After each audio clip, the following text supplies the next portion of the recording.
आप start line पे जाके वेट कीजिए। अरे मिसेस दुबे, आप भी हिस्सा लेंगे इस रेस में? क्यों सर, कोई प्रॉब्लम है क्या? प्रॉब्लम तो नहीं है, लेकिन इस रेस में तो स्टूडेंट्स अपने पिता के साथ अगर मेरे बेटे के पिता नहीं है तो क्या वो इस खेल में हिस्सा नहीं ले सकता? आज तक आपके स्कूल में जितनी भी पेरेंट्स टीचर्स मीटिंग रही है या सोशल एक्टिविटीज हुई हैं तो मैंने ही हिस्सा लिया है। तो क्या मैं इस खेल में हिस्सा नहीं ले सकती? ठीक है, ये लीजिए आपका बैज। Thank you. चलो वंश। देखो इस औरत को शर्मा जी, अब ये औरत भी मर्दों के साथ दौड़ेगी। अरे भाई शौक से दौड़ लगाए, क्या फर्क पड़ता है? अरे 10 कदम चलेगी हाँफ के बैठ जाएगी।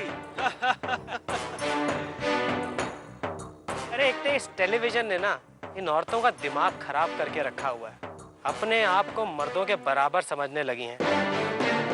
चलो चलो, रेस का टाइम हो रहा है। चलो बड़े यार, मर्द कहीं के घर में तो बीवी के सामने भीगी बिल्ली बन जाते होंगे, और यहाँ देख लो इन्हें।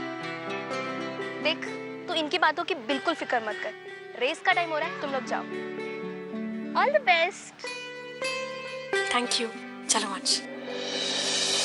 आज की रेस में अपने बच्चे के एक पांव से एक पांव बांधकर उनके पिता भी हिस्सा लेंगे और एक मां भी।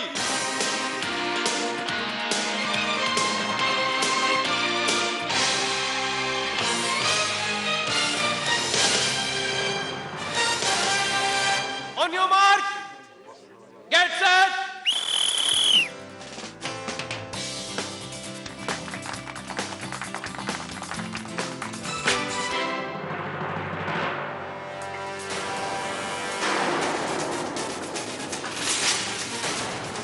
मामा उठो, मामा हमको बाहर जाना, मामा उठो।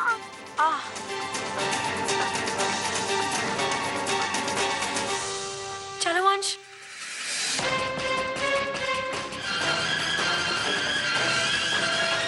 आज के विनर है मोहन शर्मा और उनके पिता सतीश शर्मा। माम तुम्हारी वजह से हार गए। आप गिर क्यों गई?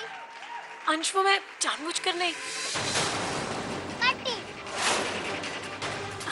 क्या कर रहे हो अंश? अंश, अंश ये क्या कर रहे हो? मेरी बात सुनो अंश, मेरी बात सुनो अंश। मैंने तो पहले ही कहा था, जिसका काम उसी को साजे। हम मर्दों से मुकाबला करने चली थी, हार गई ना। बेचारे बच्चे को और दुखी कर दिया। शुक्ला जी, मंडप में कुछ नया बनवाइएगा। मेरे और मेरे भाई की शादी है। आज तक भोपाल में हमने जितनी भी शादियां की है ना, उससे कई ज्यादा शानदार और ग्रैंड होना चाहिए सब कुछ। आप समझ रहे हैं ना मेरी बात? वैसे कुछ नया, कुछ इंटरेस्टिंग कीजिए। वैसे तो मेरे दिमाग में भी बहुत सारे आइडियाज हैं। मैं ऑफिस आके आपसे बात करता हूँ। ओके? प्रतीक भैया, कितने किलो लड्डू फूट रहे हैं मन में? अब आपके लिए भी दुल्हनिया आने ही वाली है इस घर में। आपके भैया ने हाँ जो कर दी है पुनर्विवाह के लिए।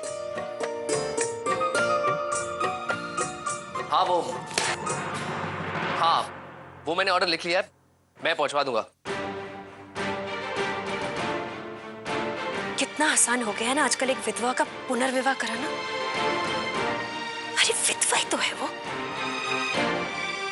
अच्छा मम्मी जी, मैं अभी से कह रही हूँ, मैं प्रतीक भैया की शादी में जड़ाऊ कंगन लूंगी। जड़ाऊ कंगन क्या, मैं तो पूरा सेट बनवा दूं, पर तेरे बाबूजी और यश माने तब ना। अच्छा मम्मी जी छोड़िए वो बात। ये क्या कम बात है कि देवर जी शादी के लिए मान गए? वैसे एक बात तो है मम्मी जी, अगर बात यहाँ तक पहुंची है तो सिर्फ प्रतीक भैया की वजह से। अगर प्रतीक भैया ये जिद नहीं करते कि जब तक यश भैया शादी के लिए हाँ नहीं करेंगे, ये भी अपनी शादी नहीं करेंगे, तो देवर जी तो कभी शादी के लिए हाँ नहीं करते। आज सिर्फ प्रतीक भैया की वजह से यश भैया की जिंदगी का खालीपन दूर होने वाला है।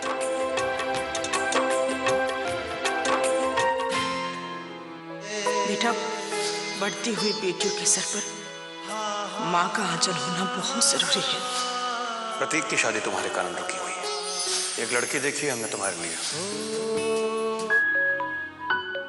माँ ही सब कुछ नहीं होती है बच्चों के लिए, पिता का साथ भी मायने रखता है। माँ चाहती है कि तुझे और तेरे बदमाश बेटे को जिंदगी में वो सब कुछ मिले जो तुम दोनों डिजर्व करते हो।